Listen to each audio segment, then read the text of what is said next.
আমাদের বাংলাদেশের যে তরুণ নেতা, সম্ভাবনাময় নেতা এবং যাকে আজকে সমগ্র বাংলাদেশের মানুষ এবং বিশ্ব গণমাধ্যম তাকে বাংলাদেশের ভবিষ্যৎ প্রধানমন্ত্রী বলেই মনে করছেন, সম্ভাব্য প্রধানমন্ত্রী বলে মনে করছেন জনাব তারেক রহমান। সবাই জানেন যে গতকাল তিনি দেশে ফিরে এসেছেন এবং দেশে ফিরে এসেছেন একটা রাজকীয় প্রত্যাবর্তনের মধ্য দিয়ে। সমগ্র বাংলাদেশ তাকে সম্বর্ধনা জানিয়েছে, সমগ্র বাংলাদেশ আনন্দিত হয়েছে, উচ্ছ্বসিত হয়েছে। জনগণ তাদের প্রাণের প্রিয় নেতাকে ফিরে পেয়েছে। খুব কম নেতার পক্ষেই পাওয়া সম্ভব হয়েছে। আজকে তাদের মধ্যে একটা নতুন আশা সঞ্চারিত হয়েছে।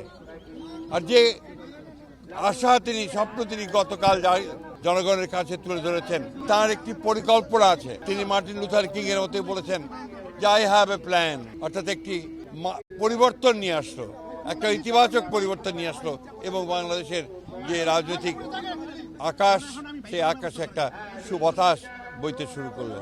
আমরা সবাই বাংলাদেশে, শুধু তার দল নয়, গোটা বাংলাদেশের গণতান্ত্রিক মানুষ আমরা আজকে অপেক্ষা করে আছি এই নেতার নেতৃত্বে একটা সত্যিকার অর্থেই একটা সুখী, সমৃদ্ধ গণতান্ত্রিক বাংলাদেশ নির্মাণের জন্য।